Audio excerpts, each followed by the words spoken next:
Misalnya gini, Anda terus kemudian mengolok-olok Pak Jokowi, nanti ada pasal-pasal baru. Nggak apa-apa, udah tersangka. Kita nggak takut kok. Kan pelaporan bisa terus berjalan. Kita nggak mengolok-olok Pak Jokowi, memang terbukti memang seperti gini, itu. Memang kan kalau dia terlihat lebih lugu seolah begini, ternyata kan luar biasa jahatnya. Itu kan terbukti gitu loh. Yang sekarang aja kereta cepat, IKN, belum korupsi-korupsi lainnya. Kami nggak seperti mereka menjilat-menjilat seperti itu. Kami biasa melawan kekuasaan. Jadi jangan bilang kami takut ditersangkakan. Itu hal biasa. Gimana Oke Zoners? Seru kan episode Rakyat Bersuara kali ini? Sebelum lanjut nonton, jangan lupa like, komen, dan subscribe. Kalau udah, yuk kita lanjut nonton lagi. Pak, sudah bawa ijazahnya atau belum? Sudah, tapi belum. Karena nggak akan, ini gawangnya digeser. Jadi makanya benar statement Prof Mahfud, benar statement Pak Jenderal Susno Duaji, benar statement Pak Ugroseno. Harusnya dibuktikan dulu ijazahnya di PT UN atau di peradilan yang lain, benar atau enggak. Dibuktikan temuan Pak Bonatua Silalahi. Nah itu nanti kalau pas giliran bicara, temuan-temuan beliau pada saat di sidang, dan mungkin nanti Ustadz Kosinudin akan bisa lebih jelas. Saya itu mengingatkan Rosulullah supaya tidak terlalu. Saya nggak motong loh ya. Dirinya paling suci. Anda motong ini. Dirinya paling kamu benar. Katanya mau. Kamu katanya nggak motong. Kan? Oh, sudah berhenti kan? Ini nggak konsisten. Aiman minta saya ngomong apa nggak ini? Gitu ya. Karena dirinya merasa suci. Sedangkan satu republik tahu Roy Suryo siapa. Satu republik tahu Roy Suryo siapa. Kalian juga tahu Roy Suryo siapa, kan gitu loh. Nanti saya berkata. Kan gitu loh. Kalian tahu gitu loh. Roy Suryo itu siapa. Rustam juga tahu Roy Suryo siapa, kan begitu loh.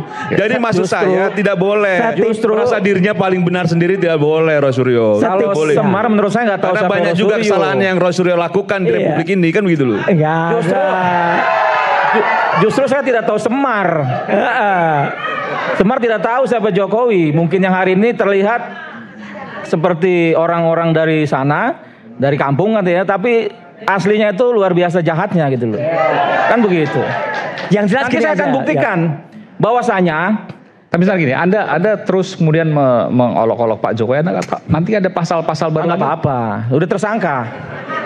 Kita nggak takut kok. Kan pelaporan bisa terus berjalan. Kita nggak mengolok-olok Pak Jokowi, memang terbukti memang seperti gini.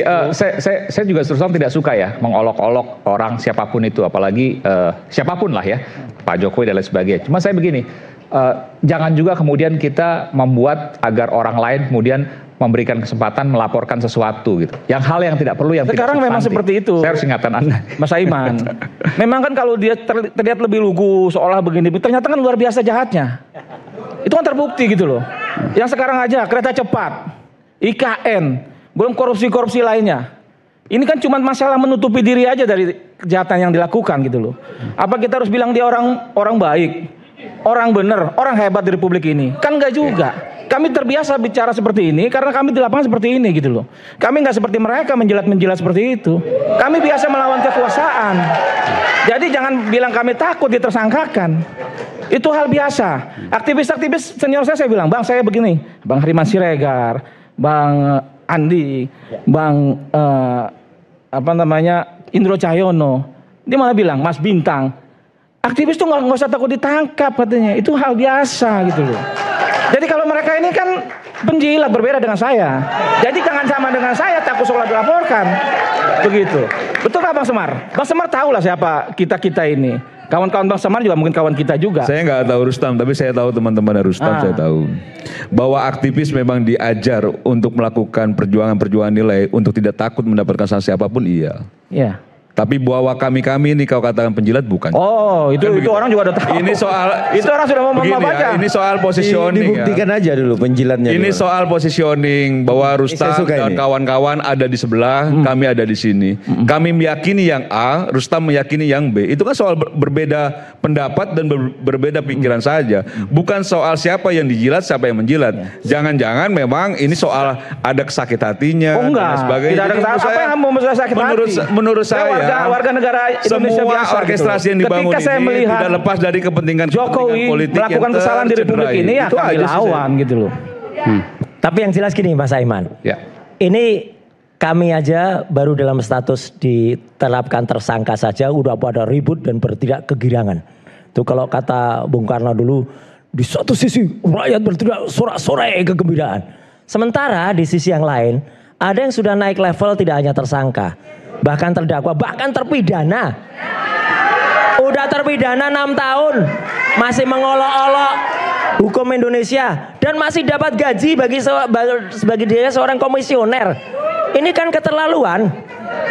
Nah itu Sylvester kemana? Ya itu Sylvester Matutina. Jadi artinya fair-fair aja, makanya kami berani Mas Aiman. Ayo kalau memang mau fair-fairan, kalau juga nanti insya Allah akan terdengar kepada presiden kita Prabowo. Prabowo melihat ini, apakah rela? Ini penting banget. Di saat rezim Jokowi, ya, dia pasti juga mendengar bahwa di saat ada 2 anak bangsa yang dipidanakan, namanya Bambang Trimulyono dan Gus Nur.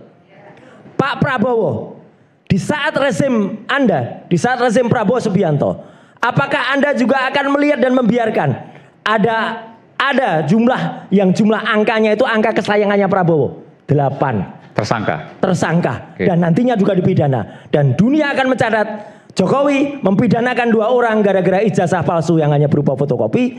Prabowo di saat rezim Prabowo dipidana 8 orang gara-gara fotokopi ijazah juga. Itu.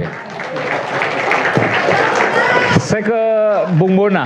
Bung Bona, Anda melakukan sidang, betul ya? Ya. Sidang dari keterbukaan terkait dengan ijazah Pak Jokowi, betul? Betul. Anda bisa cerita soal itu? Baik, ini lanjutan dari upaya saya mencari salinan ijazah terlegalisir yang terautentikasi. Kita tahu kan kita itu sudah dapat dari KPU ada tahun 2000 KPUD Solo, KPUD DKI, dan KPU RI itu ada 5 ya. Tapi satu itu yang di Solo ngakunya dari 2005 dan 2010 sama. Nah, lantas kita kan banyak yang disembunyi-sembunyikan juga itu. Disembunyikan hurufnya, tanda tangannya. Maksudnya apa? Disembunyikan apa? Dihitamin, ada yang dihitamin, ada yang di crop seperti itu. Di crop ya. Fotokopi. Ditutup ini loh Mas. Mungkin ditutupin. Jelasin di. Oke, kita buka ya. Ada filenya ya. Oke, saya minta filenya fotokopi, yang fotokopi ya. Ya. Coba Bung Bona bisa ke sini?